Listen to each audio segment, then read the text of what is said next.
Y'all, this situation has my head spinning. Before we get into it though, I do want to let you guys know that this video is for educational purposes only. Please remember to be kind to everybody everywhere, in your everyday life, in your home, in the grocery store, and especially in the comment section down below. Please do not show hate to anybody, anywhere.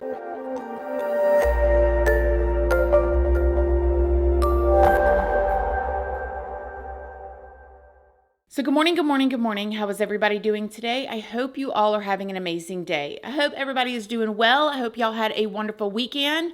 So in today's video, we are going to be talking about Sebastian Rogers and the fact that he disappeared back in February of this year, 2024. And this is very bizarre, to say the least. Before we get into it though, I do want to let you guys know, if you don't already know, hi, my name is Christina. I do have a second channel, which is Casually Christina. I do things way more casually over there. I also have a Patreon. My Patreon is for 18 and up. And over there, we just talk about more personal stuff. We go live over there. And I have a $2 tier where all of the true crime stuff or just different videos like that cannot go onto YouTube due to their terms and policies, that goes over on my Patreon under the $2 tier. Just make sure you read the About section and what each tier offers before you join. I also am on Snapchat, Instagram, Facebook, and I'm also on Like to Know It. And Like to Know It is where you can find the links to most of my favorite things like this dress or these earrings, makeup, hair stuff. All that stuff is in my Like to Know It. And all of those platforms are linked down in the description box if you want to come and check me out. So let me just tell you guys about Sebastian Rogers. And I have tried to pull myself out of the direction that I have personally went with this, but we keep going there. So I'm going to do my best with telling this story the way I typically do. I'm going to just kind of give you guys a layout, take you through day by day what has been said to have happened. And then further at the end, we're going to go into some, maybe we'll just say weird things that has come up recently. So let's kind of start at the beginning here. So 15-year-old Sebastian Rogers was living in Hendersonville, Tennessee with his mother, Katie Proudfoot, and his stepfather, Chris Proudfoot. Now, Katie is said to be an installation technician, and Chris works in construction. Sebastian has what they say is high-functioning autism. He is described by his parents as very, very, very smart and not mischievous by any means. I did hear his dad say that he is highly intelligent and he likes things in order and he likes to have a routine that he can, is predictable, that is typical for him, and that he described his autism to be mostly showing in the social aspects. And maybe he kind of struggled a little bit with making friends, but he was very intelligent and he did not get in trouble and he was very much loved. Now, on February 25th of this year, Sebastian was having what his mother says was a seemingly normal day.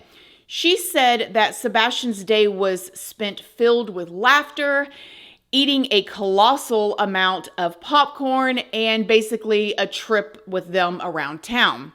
Now, during this time, the stepfather that lived in the home with them was out of town working. Seth Rogers, who is Sebastian's biological father, has since come out and spoke very candidly about his relationship with his son. He says that he has shared custody with Katie, the biological mother, and that he gets his son every other weekend and during spring breaks and holidays and summers. And basically, Sebastian is his whole entire world. He speaks to him on the phone. He loves him very much.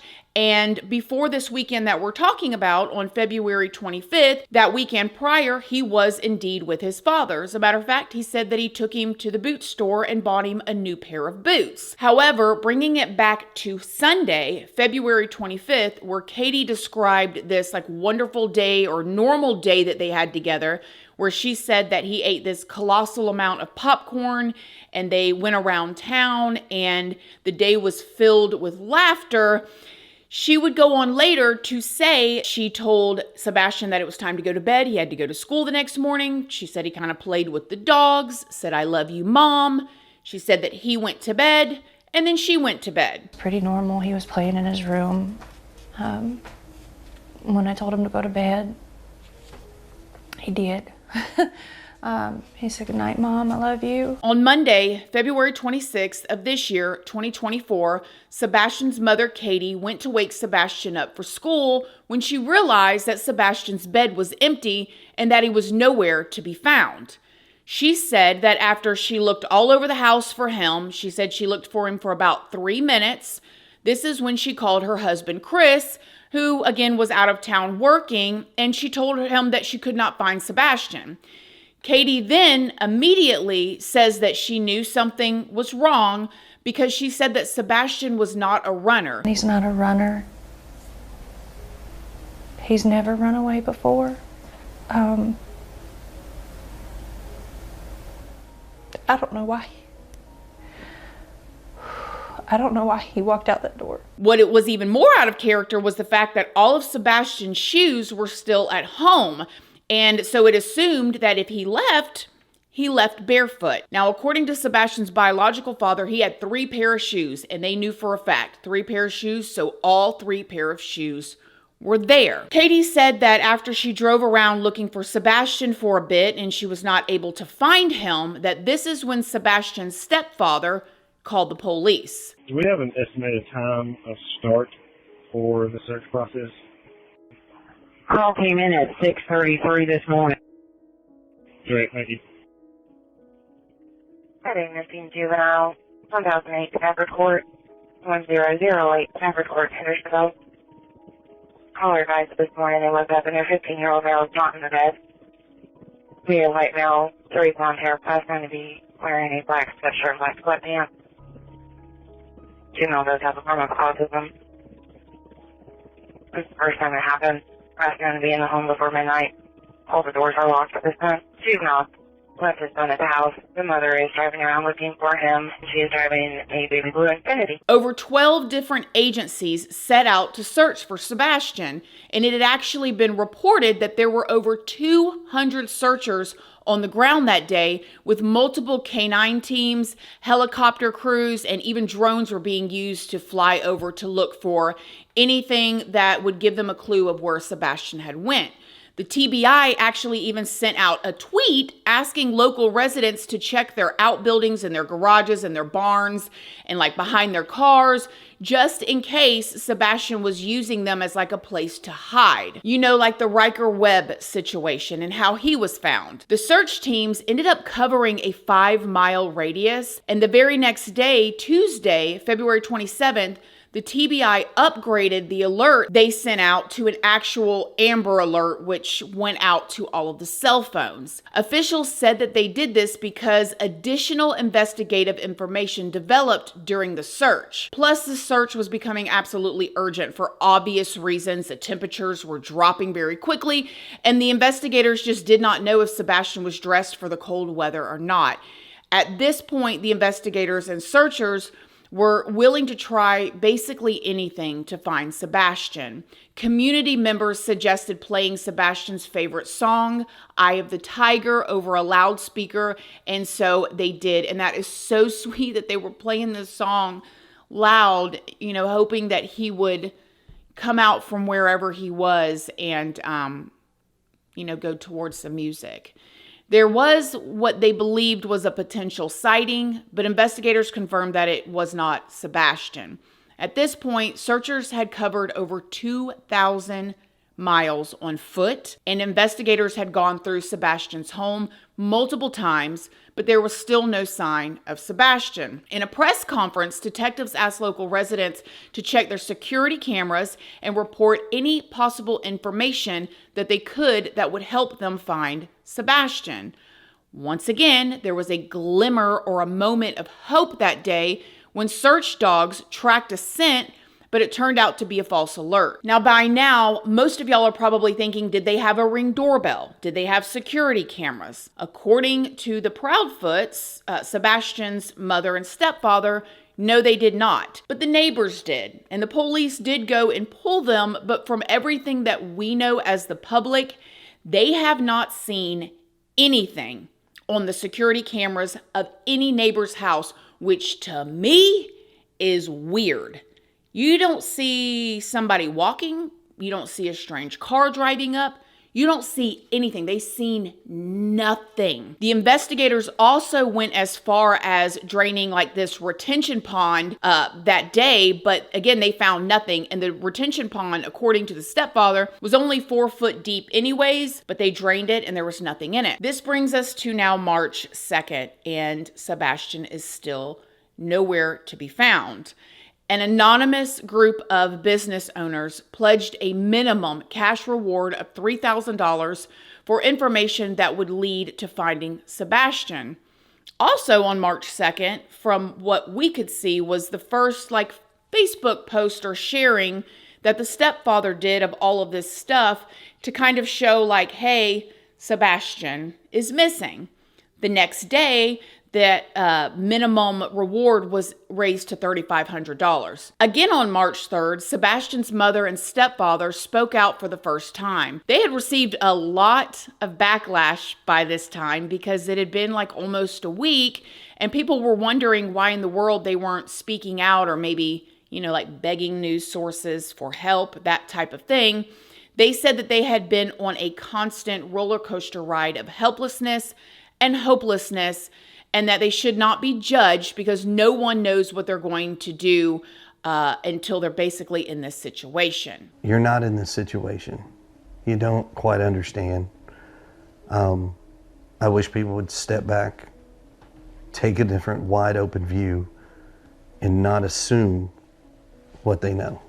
It's just better to stick to the facts. And when you hear that, as a parent, you want to sympathize and you want to, be like, okay. So in another interview with the YouTube channel Chronicles of Olivia, they explained more about the night Sebastian disappeared. Katie, Sebastian's mom, said that evening, Sebastian took out the trash to the end of the driveway, which was basically his usual chore, so that was nothing suspicious. And then at around 9 p.m., she told him to go to bed. He took out the trash because that's his chore. He takes the can to the end of the driveway. About 9 o'clock, told him to go to bed. And he's come out of his room where he was playing. He said, "All right, good night, Mama. Good night, puppies. I love you." And went to bed. He was doing something in his room because about an hour later I heard some noise and I was like, "I don't care what you're doing in there, but go to sleep." And about midnight I got up and I went to bed. And 6 o'clock I went to wake him up for school Monday morning. And that's when he wasn't here. On Monday, March 4th, authorities announced during a press conference that they would be scaling back the ground search for Sebastian and transitioning into an investigation. But then on Thursday, March 7th, investigators were seen in Kentucky searching a landfill where the trash from Sebastian's home was supposedly sent. When they were asked about this, officials said that this search was just a precautionary measure to eliminate possible options and questions. And there was no specific information basically after that, or indicating any evidence that was related to this search for Sebastian was actually there in the landfill. And spoiler alert right here, I think the police and the investigators know a lot more than what they're telling. I don't know if it had anything to do with the trash, but I think they're keeping their lips tight. Surveillance footage from a neighbor ended up being turned over to the police, and which they went around and supposedly got all of the surveillance footage and asked all the neighbors anyways. And I even saw the neighbors online saying that the investigators basically searched all of the neighbors' yards. All of the neighbors were very willing to do whatever needed to be done and help. And the investigators were out there searching, again, their barns and under their cars and all of that stuff multiple times. But this neighbor that ended up turning over this footage to the police, according to some news sources, showed what they believed to be 2 people near Sebastian's home the night of his disappearance, which was around 3:10 a.m. The camera, which was placed at the back of the house, shows what people believe to be 2 light sources far away and another light source named Subject 1 closer to the house and another light source named Subject 2, and it can like be seen briefly in the footage, and then it's moving towards Subject 1 before being blocked by bushes. A few seconds later, Subject 1 can be seen moving out of frame, and Subject 2 then reappears in the video and follows Subject 1. It was initially reported that officials believed that this video provided them with like solid proof that there was another person outside of Sebastian's house that night. However, when Sebastian's mother and stepfather were asked about the surveillance footage during the Chronicles of Olivia interview, they said nothing that is being assumed right now is actually true about that video, unfortunately. Sebastian's stepfather went on to say that they saw the footage firsthand from law enforcement and that everything that everybody is trying to assume is a flashlight. And he said that basically, I hate to say it, but it's not a flashlight. As much as we would love it to be, it's not. This is the part that I need to let you guys know that this whole entire video is just me pulling very public information that is already out there, filtering it through my own very unprofessional words and opinions. So please go do your own research and form your own opinions because I'm not a professional. At some point, the stepfather, Christopher Proudfoot, got into some of these Facebook groups. You know how Facebook groups are, missing this person, missing that person. It was interacting in some of these Facebook groups, and he was asked if they took a lie detector test or a polygraph. And at some point, it seems that Chris let them know, yes, we took a polygraph and passed. Now bringing the timeline more towards right about now, or the past week or two, where now Sebastian has been missing for over a month. Sebastian's mother and stepfather, from my opinion, the way that I'm reading it and listening to their literal words, have made it sound like they believe that he walked out of the house. As a matter of fact, I heard an interview that Sebastian's stepfather, Chris, did with another YouTuber, and he was just kind of laughing about the fact that Sebastian always wanted to be a ninja, and now he's really getting to be a ninja. Y'all listen to this. There's no way that we would outdupe all these agencies. There's no way. However, this 15-year-old boy has managed to outdupe everybody. Call him Houdini. He always wanted to be a ninja, and we kept goofing around. Well, he has officially done it because poof, nothing. Something that I do need to mention here that I find a bit uncomfortable, and I want to let you guys know that I do not know these people, okay? So I don't know what's going on behind the scenes, but it does make me feel uncomfortable, is the fact that the biological father, Seth Rogers, he's been boots on the ground out there searching. He's been doing interviews with every news media source or anything he can, absolutely devastated about his son being missing, who again, he's seen the previous weekend, and he said in an interview the last time he spoke to his son on the phone was the Thursday before the Sunday that he disappeared. He has said that Sebastian's mother, Katie, and Sebastian's stepfather, Chris, will not speak to him at all. That is very weird to me because I don't care. It just seems like even if you've got bad, in this type of situation, it's not like he's an estranged father that has never met his kid or hasn't seen his kid in 10 years and he's popping up to get on the news. He literally just spoke to his son a couple days prior and literally had his son with him the weekend prior and took him and bought him boots and has him every other weekend. Why in the world would the biological mom and stepdad not be teamed up with him? Why wouldn't they be spending their time with him, welcoming him into their home to help look? Because he's obviously boots on the ground looking for his son. And I can't imagine how hopeless and helpless and hard that is, knowing that he has to get all the information about Sebastian like we do through the news and the media. Well, most recently, Sebastian's mom and stepfather ended up going on Nancy Grace and doing an interview. Now, Katie, Sebastian's mother, said that in this interview, she believes that someone must have Sebastian. She feels like if he had just walked off from the house, he would have been found by now. I think it's possible that someone has my son. Why? Because I feel like if he had been close to the house or had walked off, that we would found him by now with as many people as we had searching. Now, my questions, of course, was, does he have a cell phone? Is he, online? From what I could find, he is a gamer, okay? But he left his cell phone on the, I believe, kitchen table like he typically would do. It wasn't even in his bedroom with him. So he didn't take his phone, and I'm sure the police have gone through his phone by now. But also during that interview, Katie and her husband, Chris, said that they have since left their home. See, Chris works out of town, and Katie decided to go with him this time. When Nancy asked them if they were worried about leaving like the area while their son is missing, Katie said of course she was. We were given information that you guys have left the home. Is that true? Yes, ma'am. Why? I'm going back to work. You're going back to work. What about you, Miss Proudfoot? No, I'm not going back to work.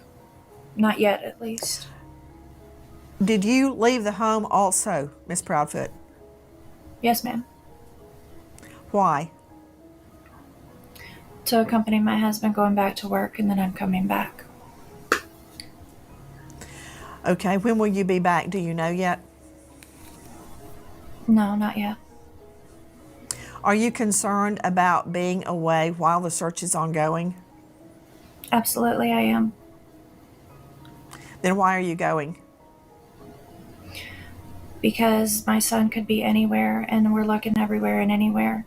Now, I know a lot of us probably feel like we would definitely not leave our home. We don't know what their situation is like. You never know, I guess, what you'll do in these situations. And I hope to God I never find out in the name of Jesus, and none of y'all ever find out either. But also in this interview, Katie and Chris said that they had been cleared of any wrongdoing and that they had cooperated fully with the police officers when they arrived to search their home. As a matter of fact, Nancy asked the two of them if they had taken a polygraph test. And this is what they said. Have the two of you taken a polygraph? I have. I have not. Would you be willing to? I've offered and volunteered on many occasions to take a polygraph, and I was told directly by law enforcement because of my whereabouts, I did not need one. Miss Proudfoot, did you pass your polygraph? I did. Nancy also brought up a report that Chris had allegedly used a belt on Sebastian. Chris, in this interview with Nancy, admitted that he had one time when Sebastian lied about something 3 years ago, indeed used a belt. But he also said that like CPS wasn't involved or anything like that. Y'all listen to this. I want to find out about Mr. Proudfoot hitting Sebastian with a belt. What happened? That was actually several years ago, and it To was Mr. Proudfoot. To Mr. Proudfoot. To Mr. Proudfoot. Yes, Mr. ma'am. Proudfoot, what happened? Oh, I'm sorry. I misunderstood. I thought you were asking Katie. Sebastian had gotten in trouble. He got caught lying. And I had asked him, I said, hey, you got to have a punishment for this. He says, yes, sir. And I said, okay. So I gave him a swat with a belt on his buttocks on the outside of his clothes. One swat. What did he lie about?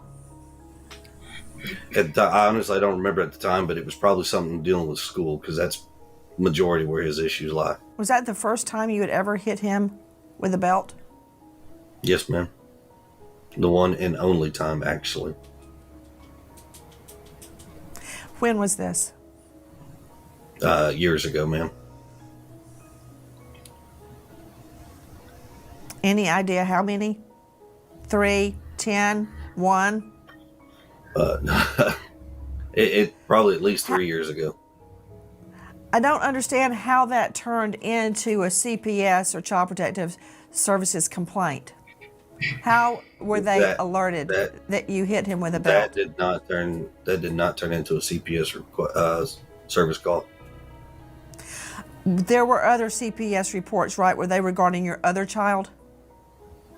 There is one in regards to my daughter that I know of out in New Mexico with my ex-wife and myself. What happened? Uh, at the time, my ex-wife had fled to New Mexico with my daughter. We're going through a custody and a divorce case at that time. And at the time, when I'd call and try to check in on my daughter, I could never reach my ex-wife at that time. So a welfare check was requested. Law enforcement told me to call CPS if I had concerns. So I called CPS. Law enforcement did make a welfare call, and that was it. Then how does that turn into a CPS complaint against you? I have no idea, ma'am. There's a lot of misinformation out there right now in regards to my New Mexico case that actually has no relevance to the Sebastian case. Then was there even a CPS complaint against you in New Mexico? Not that I am aware of. And my attorney and myself are well educated on my case, and there's nothing that we know of. Now, maybe it's just a mix-up choice of words. You never want to point the finger at anybody in these types of situations, but something that is very weird is before they did this interview with Nancy Grace, they did an interview with another YouTube channel, and he was asked if CPS had ever been called on him before, and Chris said yes, and he said twice. And listen to the way that he tells the story about the belt incident before he went on Nancy Grace. To be honest with you, I've had CPS called on me in 2 states, New Mexico and Tennessee. And did that include with Sebastian? Tennessee was Sebastian, yes, ma'am. Okay. In fact, Sebastian here, like I said, I got nothing to hide. So Sebastian went to school one day because we were at the house. He got in trouble. He didn't have a belt on. I was like, "Where's your belt?" And got it. Whack. Got him. So he goes to school and he tells the teacher. They're mandatory reporters. So the teacher reports it. That afternoon, CPS shows up to the house while we're actually sitting down to eat dinner. Now, mind you, 15-year-old child, he's not real happy because he's in trouble, so he's being punished. So he shows, he makes a report. They come to the house, and the lady who comes to the house is the same lady we've had. She's had a case before. Now, the case that was before was something that didn't even happen, and it's like 3 stories that were shoved into one. And when they finally got it debunked, they were like, "Oh, he got so mixed up in telling one story, it mixed into 3 and it caused a commotion." Well, they canceled that out. So the way that I heard it was he said in the previous interview with the other YouTuber that he used this on Sebastian because Sebastian did not have his belt on, and that CPS was indeed called because he went to school and there's a mandated reporter and so that happened. But then when he went on Nancy Grace, he said that Sebastian lied about something and he only did it one time and that it was never reported to CPS. So I don't know. I found that to be a little strange. At first, when I began to research this, I saw a lot of stuff pointing the fingers at the parents. And I felt like, dang, let's not do that. Let's not do that. But then I started really researching and I started seeing a lot of weird stuff, which we don't know what happened to Sebastian right now. Was he talking to somebody on the computer? Did somebody come there and he left out of the house barefooted? It's very bizarre because, in another interview that the stepdad did with a YouTuber, he told them that if Sebastian were to jump out of the window, he would have landed in a flower bed, and he said, we would have heard him. Listen to this. For him to go out the window, so to speak, he would have landed in the flower bed and, barefooted. Yeah, we'd have heard something because he had landed on it and screamed. Yeah. But then I also saw in an article where the mom, Katie, allegedly told these reporters that when she got up, the front door was locked. So I don't know how he would have went out the front door, maybe the back door, but I also thought that's where the cameras were for the neighbors. Something very strange has happened. It's like he literally just vanished. Online sleuths are really analyzing videos like this one I'm going to play for you right here, and they're kind of saying things like it seems like maybe the stepfather's trying to bump the mom and maybe trying to get her to not say too much, or I don't know. They're probably overthinking it, but I'll put it in here and let you guys see. He's never run away before.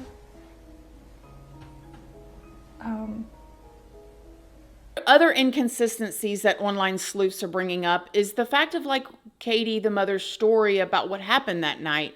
It's seemingly almost, maybe she's just adding in or leaving out little details and it seems like it's inconsistent.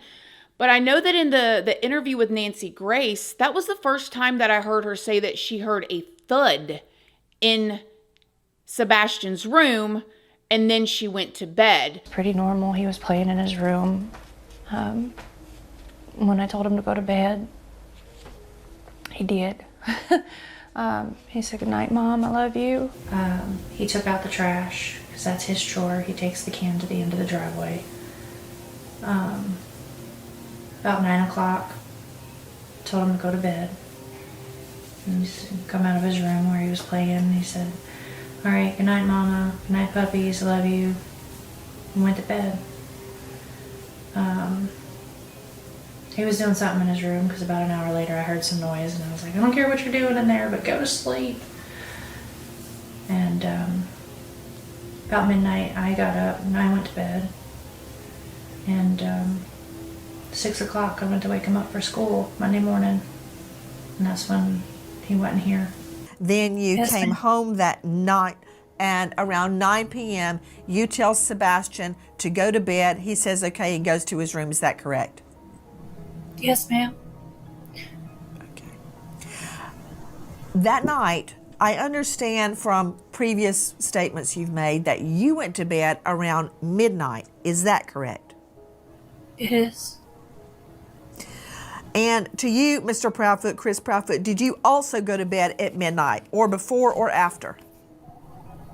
No, ma'am. We went to bed around the same time because we were on the phone together. And He was not home. please excuse any of my questions. I'm simply trying to find out more about that night. Do you two sleep in the same bedroom? He wasn't actually in the home at all that weekend. So when I am thinking about this from a very unprofessional point of view, something weird is going on. There's literally no trace of Sebastian. Nothing on the cameras that we know of. Now, the police may have seen something and they're not saying anything, which I think it's very interesting that the investigation went from looking for a missing child to now an investigation. The only thing I have a very, very, very strong feeling on, as far as my opinion goes, is the fact that I do not believe that he walked out of that house at all. I have a lot of questions. I have a lot of opinions. I don't feel comfortable putting them in this video right now, but I don't believe that he snuck out or walked out of the house. Somebody's got him. Somebody took him somewhere. Something happened. And he's been gone for over a month now. I also think that it's very interesting, these interviews with the parents. And who knows, people are not trained for the internet. But their demeanor on camera is one way. But then the laughing and the joking in the podcast is different. And it's just, I don't know. It's a little confusing, but I'm sure that the investigators are checking into everything so they can bring Sebastian, their son, home, hopefully safe and sound. So I want to end this with saying again that Sebastian Rogers has been missing for over a month now. His dad is also desperately, again, looking for him and seemingly doing everything that he can as well to help find him. Sebastian is 5 foot 5 inches tall. He weighs about 120 pounds and he has dirty blonde hair.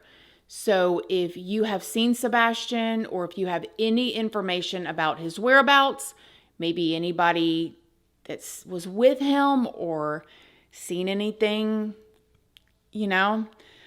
please call the Sumner County Sheriff's Office, and their number is 615-451-3838, or you can get in touch with TBI at 1-800-TBI-FIND. Let me know what you guys think in the comment section down below. Other than that, I love y'all. Thank y'all so much for watching, and I will see y'all in the next video. Love you guys. Bye.